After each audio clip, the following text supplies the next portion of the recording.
Picture this: you are walking down a busy street, you trip, and you immediately feel like everyone saw it. But the truth is, almost no one did. Why does your brain convince you that you are the star of a show nobody is watching? That feeling costs you more than a moment of embarrassment. It makes you shrink.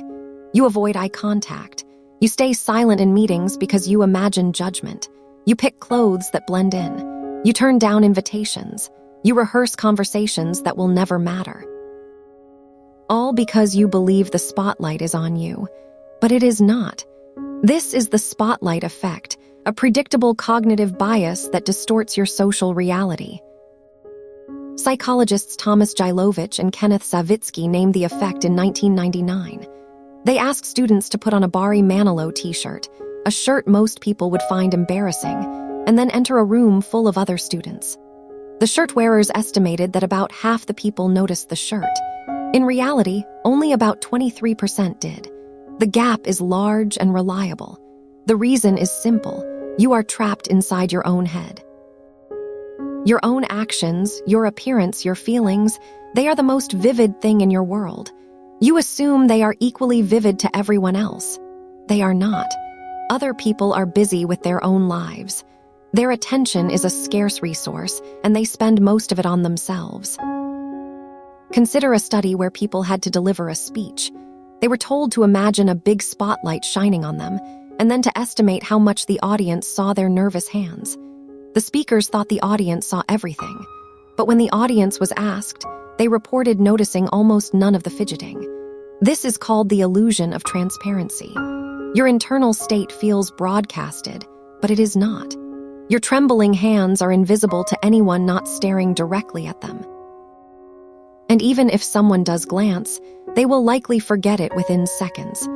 Their own upcoming turn to speak is what occupies their mind. In another experiment, researchers had participants wear a shirt with a large visible stain, like ketchup or coffee, before entering a room full of strangers. The participants predicted that nearly everyone would notice the stain. In reality, less than 30% of observers noticed it at all. And even among those who did, almost none remembered the stain a few minutes later. The observers' eyes were scanning the room, not fixating on one person's shirt. Their own mental to-do list was louder than the ketchup stain on your collar.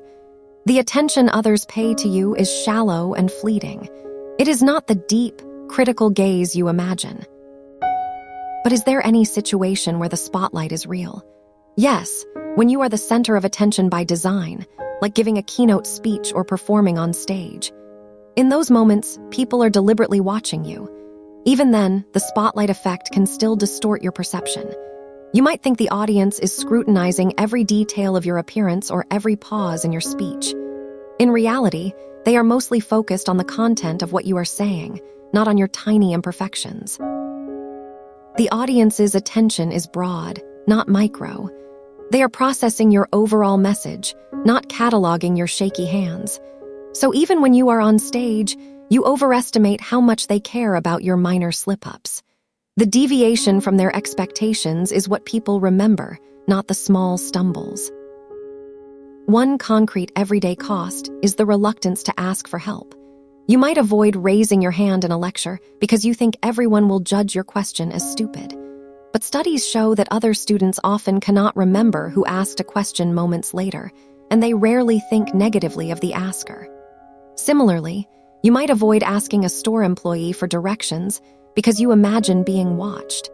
The spotlight effect keeps you from getting what you need.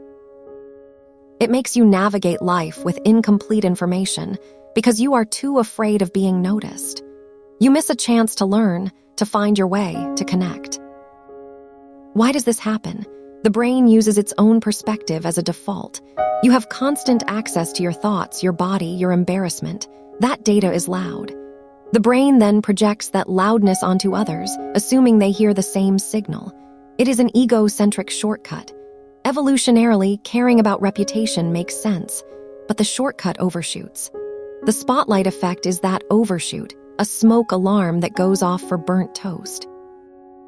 It is useful for real fires, but exhausting when it triggers constantly.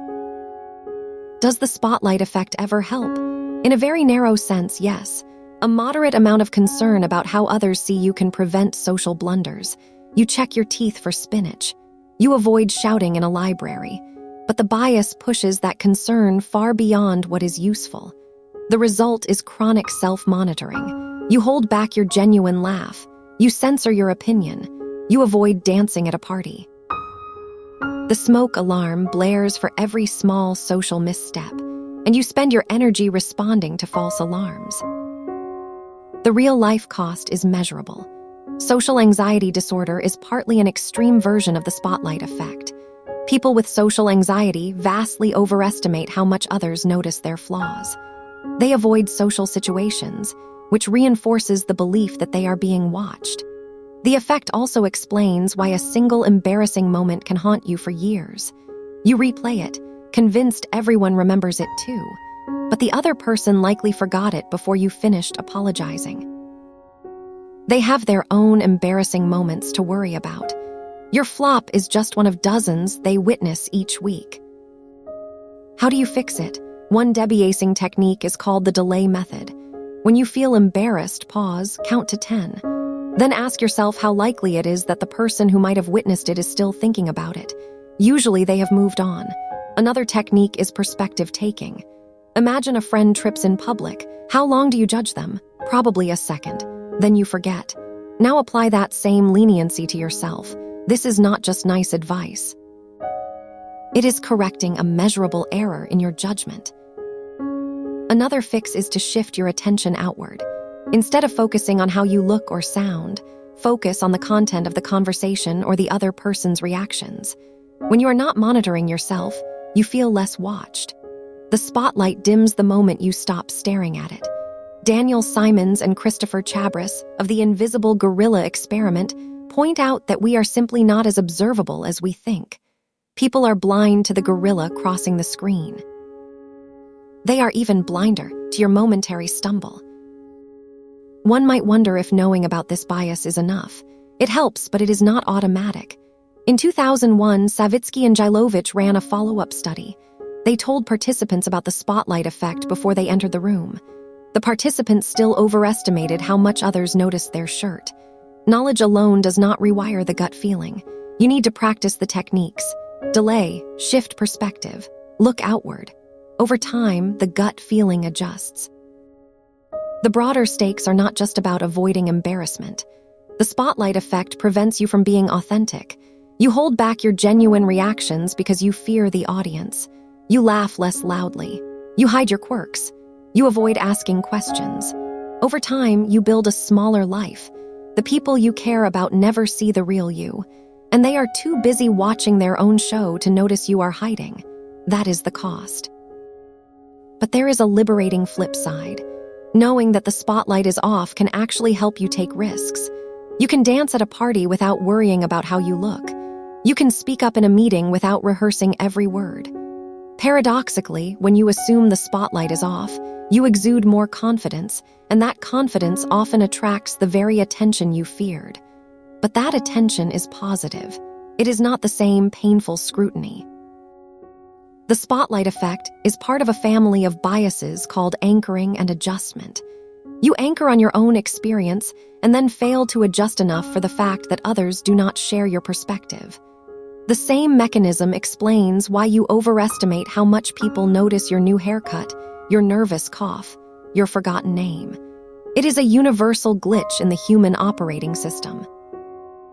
Next time you trip on the street, pause. Remember that you are not the main character in everyone else's story. Most people did not see it. The ones who did have already forgotten. They are busy thinking about their own trip, their own embarrassment, their own groceries. The spotlight is a phantom. And when you stop feeling its heat, you can start moving through the world with a little less weight on your shoulders. That is the real payoff.